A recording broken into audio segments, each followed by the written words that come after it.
So thank you all for joining us for the Research, Networking, and the Virtual Meeting Place workshop. Joining us today are Sue DeBella and Megan Madriaga Hopkins. They will discuss how to effectively communicate your research to non-specialists or lay people who ask, so what do you do? Why networking events with community members and non-scientists are important to your career, and they will also discuss both the in-person and virtual working experience. So I will hand it over to them now, and we can begin. Thank you.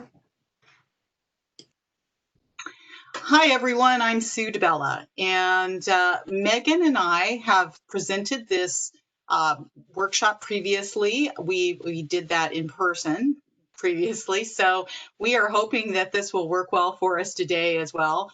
In addition to the discussion about doing basically a cocktail speech or an elevator pitch as it's described, we'll also be talking about the different networking contexts, both in person and in the virtual meeting place now. So with that, I'm going to turn it over to Megan to begin the first topic. Thank you, Sue. We move our slide along and we'll start with the first topic. My name is Megan. I'm the technical writer for the College of Engineering. And so I work with a lot of engineering writers on a daily basis. So that's just a little bit about my background. We're going to start by talking about how you communicate to a lay audience, meaning people that don't know as much as you do about your work. So a lot of times you need to take a step back and think about what other people find interesting about your work. How do you know what other people find interesting? You might just need to talk to people. Think about what people ask you questions about, people in your family or your friends or other graduate students you know when you talk about your research. And maybe gear your communication with your lay audience around those topics. You also want to think about how to make your work more accessible. Things get very technical when you're doing research, and the minutia, the details might not be what you want to communicate with people.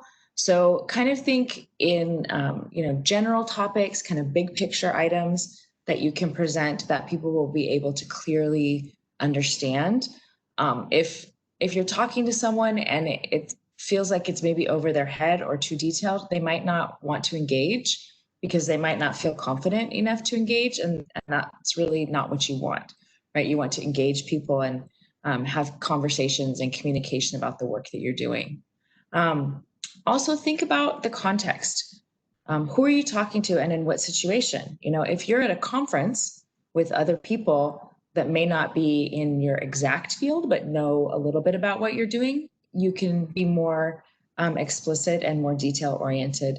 But if you're just at a general networking event or you're talking to people to find out about jobs or looking for mentorship, you might not want to be as detailed in the work that when you explain your work.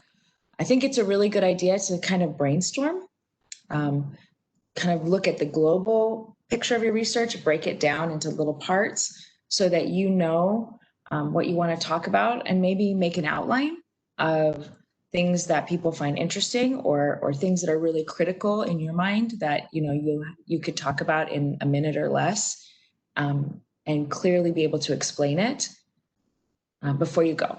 So does anyone have any questions before we move on to the next slide? All right, so we'll go on to the next one. So I talked before about making a short summary of your work. To do that, you might ask yourself some of these questions. So think about who your audience is, and your audience will change depending on the situation that you're in. So this isn't sort of a one shot, you do this one time, right?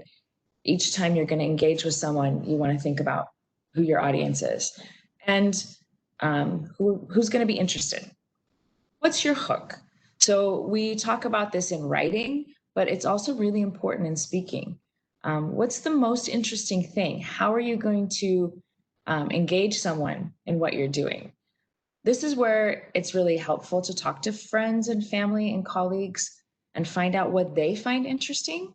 So sort of what to bring to the table first. Also, think about what's really exciting to you about your research. When you're excited about something, it's really easy to talk about it. And if it's exciting to you, it's probably going to be interesting to other people. So keep that in mind as you go.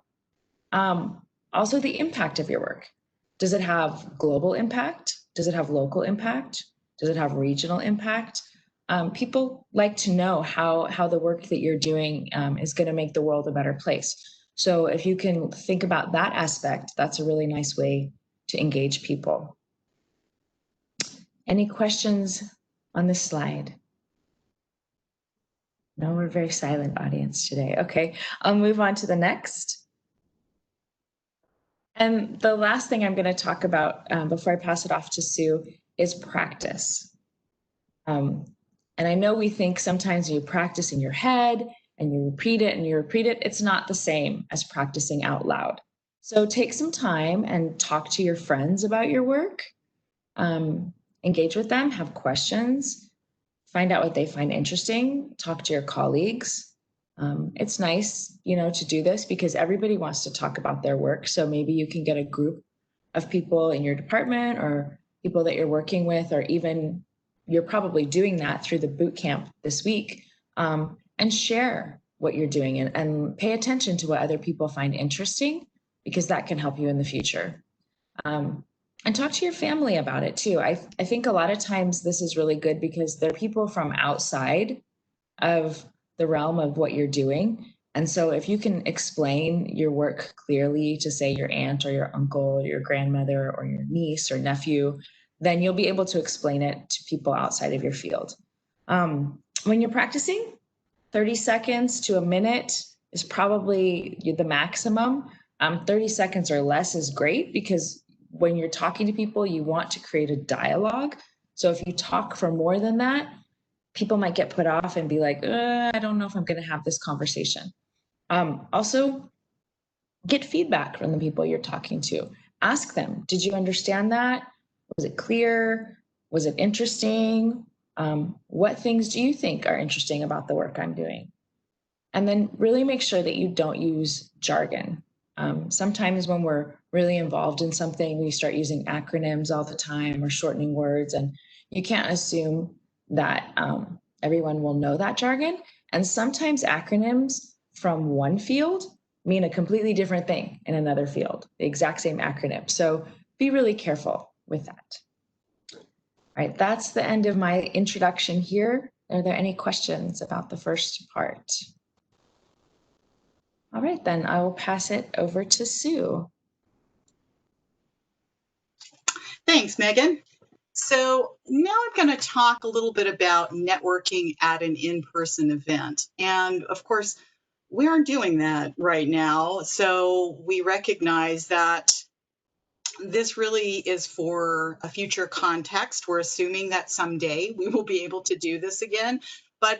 And I will talk a little later about virtual meetings and how to manage those. But for now, we're going to talk about networking in an in-person event. And I also want to add, before I begin talking about these points, that this sort of assumes that you're going into an in-person event without really knowing too many people in the room. So it's a networking event is a little more approachable or a little easier if you know several people at that event and you can approach them easily and talk to them. But I'm going to assume, for the sake of conversation today, that this is about going into a networking event where you don't know anyone, because that's the more challenging one, right? So the first thing that we recommend that you do is just navigate the room a little bit, sort of go in and look around, observe the context, and think about what is really happening there. What's the goal of this event? Is it a reception? Is it a luncheon? What's really going on? Because it sort of changes your approach. So if it's a reception, for instance, you might want to look around and see where the food stations are or the bar is, because those are good places to begin conversation. And then if it's a luncheon, maybe you walk up to a table that looks like it has several seats open and just say, may I join you? Or is this seat taken? So people are usually very receptive to that. I found that people will are very happy to say, oh, please join us, that sort of thing. So that's a plus for a luncheon. So then once you've done that first step, prepare for small talk. And this is something that a lot of people say, you'll hear people say, oh, I'm not very good at small talk. I don't really do chit chat all that well. Well, I'm here to tell you that it's a skill and you can sort of deconstruct how to do it and you can plan for it. And if you prepare for it, I think you will feel a lot more confident going into these different situations. I guess the important thing is to find out what is right for you. In other words, uh, determine what you're comfortable talking about in these situations. I think that a lot of people always laugh about, well, let's talk about the weather, but and if it's an outdoor event, that might be certainly appropriate. Gee, it's a lovely evening or something like that. But you usually need to just sort of look at the context to determine what the best topic is. And there are a million topics when you really begin to think about it. It could be the food. If, as I mentioned earlier, if you're at the bar, you might talk about the long lines, or you might talk about the parking that you had to do to get there. Or it might be something about the design of the room. It could be just about anything. It could be about the person who just presented, if a speech preceded it. It could be any number of things. I think you have to kind of assess the situation and determine what might be best. The goal is to find something that you have in common with the strangers that you're about to meet. So just think it through. Think about what might be the appropriate small talk type of topic for you. And then once you approach someone, the first thing to do, of course, is to introduce yourself. I think that someday in the future, when we can do in-person events, just extending your hand out to someone is sort of the universal nonverbal language for saying, I'm introducing myself. Of course, that's not really acceptable now, but we're assuming someday it will be. I don't know about the handshake part, but at some point in time, I assume that we'll be able to go out and meet people in person. So once you've done that, once you've introduced yourself, you want to find a way to keep the conversation going. And as Megan pointed out earlier, the key there is that you really want to have a dialogue. So the best way to do that is to begin with a question. And one of the things that I like to remind everyone about the situation is that people love to talk about themselves, mostly because they know the answers, right? If you ask someone a question about themselves, it's like they can draw from their own experience and answer it just easily. Some people are not that comfortable talking about themselves, but an opening question about like, what do you do? Seems like it would be a pretty benign way to begin any kind of conversation. The important thing to do is remember to give people space to ask you questions back. It's a dialogue, it's a conversation. And a conversation really is, I ask you questions, you ask me questions. We go back and forth and we ask each other different things or we comment on different things. That keeps the conversation going. Important next point is don't go into too much detail about any one subject. So the key here is that you want to keep people interested. If they ask you about your research, for instance, it's very easy to go down into the weeds. And it's easy to do that because you're interested in that and you want to talk about it. But you can kind of see it on someone's face when they're glazing over a little bit, or they're maybe looking off into the distance, or like thinking to themselves, how am I going to escape? So important thing, you can self-correct out of this. If you find yourself going into too much detail, you can just say something like, oh, haha, once I get started on this subject, I can just go on and on. I'm sorry, that was not courteous of me. Tell me more about your work. And then, nice transition back to them. Keeps the dialogue going. So the next point here is, in keeping with what I just said, is pay attention to the cues from the other people that you're talking to, the other person you're in conversation with. sometimes you can see a discomfort of some kind on someone's face. They'll either maybe look away, or, scanning the room for who else they can talk to, or they'll look down, or they'll try to speak, they'll try to interrupt. And then that will give you a cue that it's time to let them talk, or to let them excuse themselves. I mean, if that's the case, if they say, it's great talking to you, I need to go talk to so-and-so, then, that's fine. Time to move on, time to go in a different direction. Sometimes it's appropriate. The next point here is exchange contact information. And sometimes it's appropriate to ask for a person's card so that you can follow up with them. This is sort of the universal signal for I need to continue working the room. But sometimes it's genuine. I think that it's there are certain people that you'll want to follow up with, and they may want to follow up with you, and so ask for a business card. That's usually the easiest way to handle it. Of course, this is an in-person type of situation. If you are doing this virtually, you can always ask for their email. We'll talk more about virtual later, though. And then finally, know when it's time to move on. I think you have to remember in these situations that you're there in a reception or a luncheon or whatever context it is, to meet people. So try not to just focus on one person. I think that you don't have to flit around from person to person in the room, but and especially if you find a real professional interest with someone, you're really making a connection, I think it's fine to talk a little longer. But at the same time, you don't want to monopolize someone's time. They're there to meet people as well. So if it goes on for a while, you could say, I'm sorry, I don't want to monopolize your time. And then you can kind of just trail off. And if they want to stay and you want to continue, then they'll say so. But you want to give them the opportunity for an exit out of the conversation. And that's when, for instance, you could say, I'd love to talk to you more about this sometime. Maybe you could share your business card with me. Are there any questions about this?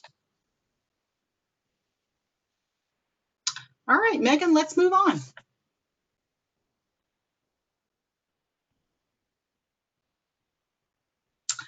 Okay, topic 3, how to manage virtual communication. Oh, wait, I have a quick, wait, I just lost that. Hold on, let me look at, Bianca has a question for us here. What if you encounter an awkward situation? We've all been there, right? We all know what that is like. And it sort of depends on the awkward situation. But I think that everyone expects an awkward situation to some degree. I guess my best advice, and I'll ask Megan to weigh in on this as well, but my best advice was to remember the humanity of the situation. Remember that you're just a human being and the person talking to you is just a human being, and try to be generous with them. I think that that's the key to easing or glossing over some sort of awkward situation. I guess, Bianca, I need to know what the awkward situation is to get more specific, and we'll talk this through a little bit more. Megan, do you have anything to add to that? I think sometimes when you feel uncomfortable when you're talking to someone, the nicest thing to do is just say, it was so nice to meet you. I really have to run, and go regroup yourself. Just always leave on a positive note. Say something polite, like, thank you so much for talking to me, or it was great to have the opportunity to chat with you a little bit. Nice to meet you. Nice always works. And then, if you're feeling uncomfortable, sometimes you just need to get away, take a breath, and, get your head straight a little bit. But yeah, I'm not sure what other type of awkward situation you mean, but I find nice to meet you and a big smile always kind of works to escape. It's a really good point, Megan. I think that there are some situations where moving on is the right solution, but it sort of depends on the situation, right? So we can talk through that a little bit more. We'll have to do some scenarios a little later on, or exercises to talk about. Okay, I'm going to move on now to topic number 3, which is how to manage virtual communication. And, I want to open this by saying, we are at a new day, my friends. It is a changed world. It is a new meeting place, and we have to be prepared to face this and charge ahead, right? I think it's important to realize that in some ways this can be viewed as a very positive thing for those of you who hate those receptions or in-person networking events. The virtual world can be an easier place to connect with people, but it's different, right? So we have to adapt and figure out this new environment. I can tell you that right now, we have been looking in my office. I'm in the Office of Community Engagement, so naturally we're very much interested in how networking and outreach will continue over time. But we will, sorry, Monica, we'll come right back to you in just a second here. We are looking into ways, and the whole world, in fact, is looking into ways for how to set up virtual networking. I haven't really seen a way to do this yet other than through small group or one-on-one virtual communication in situations like this that we're in today. But large events, I'm not really sure how that's going to go or if it's going to happen. But I say stay tuned on that, because if anyone can, the tech industry can figure out a way to make this happen. So let's stop and take that question, if I can. Let me just take a look at that. Monica asks, how to avoid a question you don't want to answer, something political. Yeah, that's a really good one. I would say on that one, just say, well, that's a topic for another day. We'll have to go offline and talk about that sometime. That's probably how I would handle it. Megan, do you have an answer for that one? I would probably say something like, I'm really not comfortable discussing politics, or if I wanted to be evasive, I might say, I'm not really well informed on that area right now. It's a good idea too. It's a very good idea. Yeah, it's always tough. It is tough. Yep, exactly. Okay, circling back to the, and please feel free to ask any questions. And we're very open in how this all evolves. So thank you for the question. So we're on the second bullet point now. Networking now has to be intentional and planned. In other words, you can't just show up at an event and say that you've networked. In today's networking environment with a virtual setting, my impression is that there is much greater emphasis on being intentional about it. In other words, it's not just like this is just happening and by coincidence I'm here. It's usually has the event usually has an assigned topic, much like today, right? We're here to talk about a certain subject, and that's what we're here for. But sometimes that's true of in-person events as well. There's a speech and then there's a reception afterwards or something to that effect. So with this in mind, you have to find ways to connect with people intentionally, and we recommend that through email, social media, or other means. I find the most common way for me to do this is just through an email, where I'll reach out to someone and say, hey, I'd like to do a virtual meet and greet and just find out a little more about what you do, or maybe discuss a certain topic if that's the point of your interaction. I think in order to, by the way, you can also, of course, meet people through other means, social media, for instance. LinkedIn is a good example of a professional networking application that you can use. Sometimes you meet people through other meetings, like in this meeting. You might find that somebody else who speaks later on might have something to share that you might be interested in, and you might seek that person out to talk through whatever that subject is. Moving on to my next bullet point here, set up virtual networking meetings. So the key here is to find your medium of choice, whether that's Zoom or whatever WebEx as we have at UNLV, or whatever the medium is. Acquire the technical knowledge to be able to do that effortlessly, and that can take some work, so don't be afraid to practice that as well. And then have an agenda. It doesn't necessarily need to be a formal agenda, but have a sense of what you want to accomplish at the meeting. I think that in the virtual environment, there is a greater emphasis on having a point to your networking opportunity. So think that through.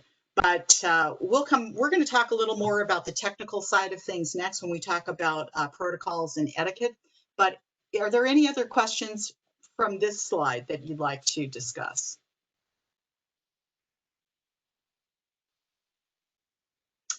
Okay, Megan, let's move on to the next slide.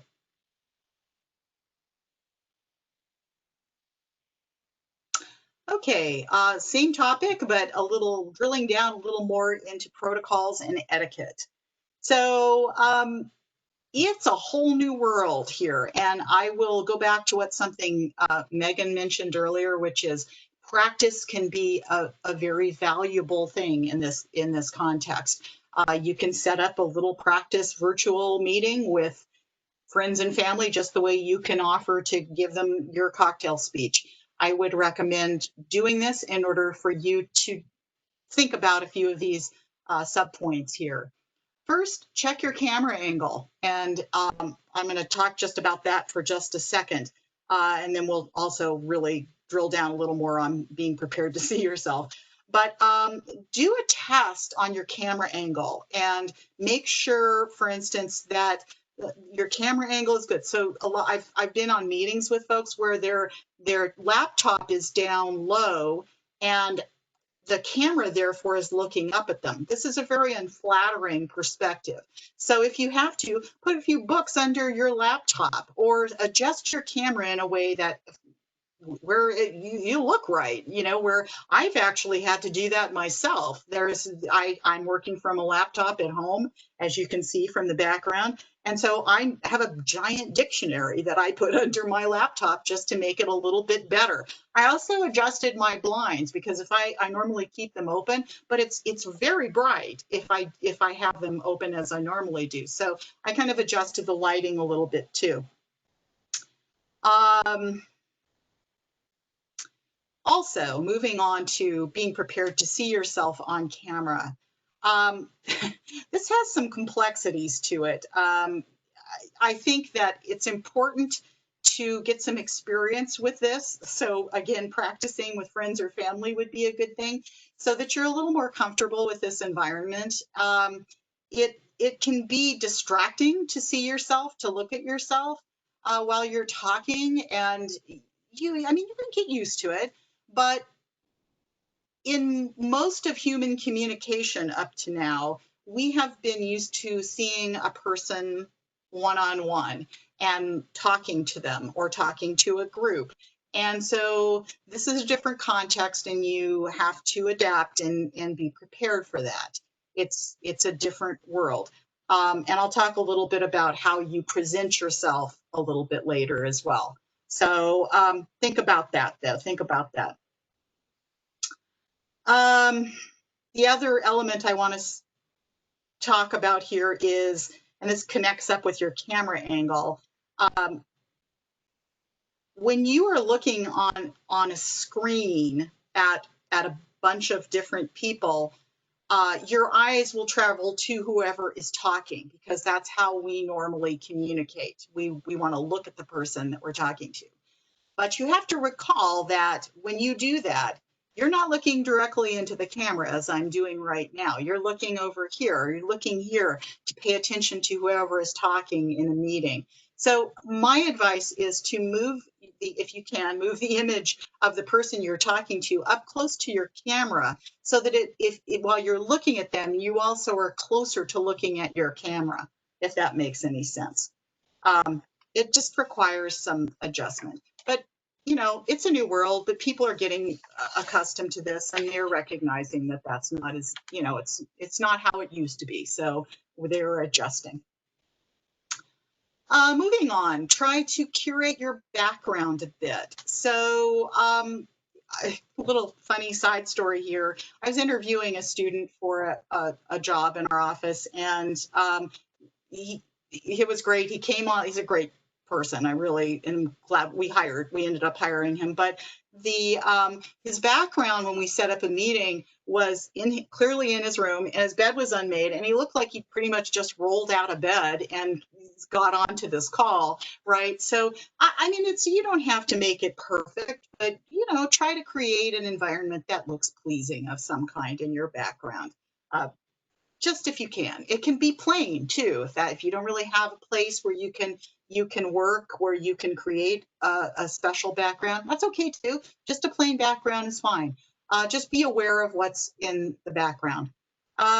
Also, don't be afraid to greet people when they come on the line. You know, one of the things that I try to do when I come onto a meeting of any kind, when I see their camera come up and I see the person, I usually wave.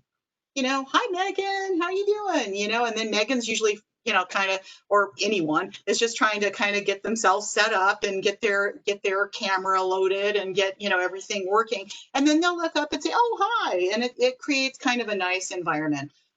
If you don't know the people on the call, you know, it's okay, I suppose, if you don't want to do that, but it never hurts to be friendly, right?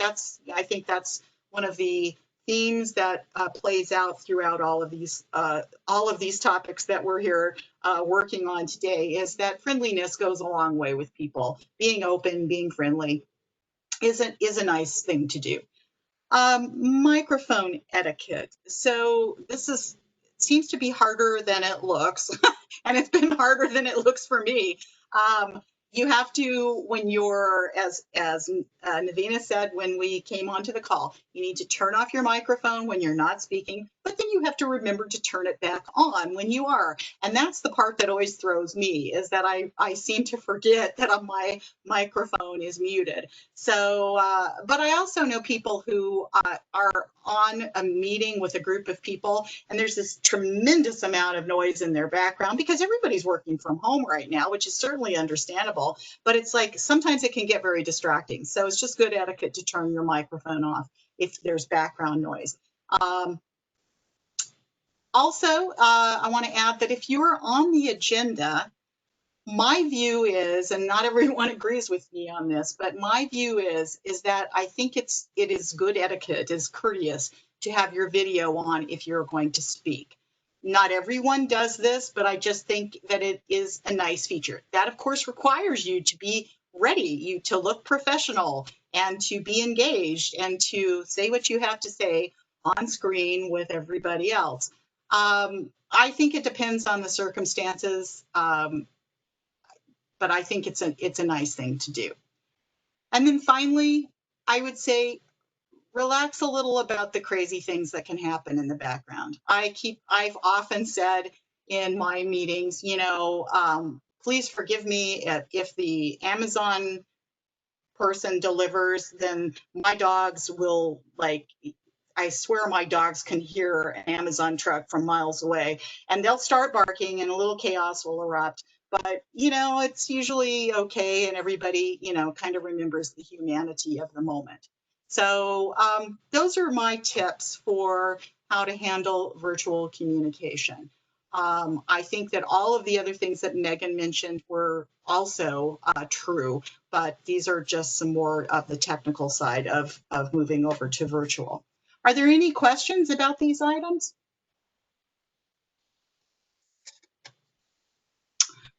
All right, Megan, I'm going to toss it back to you.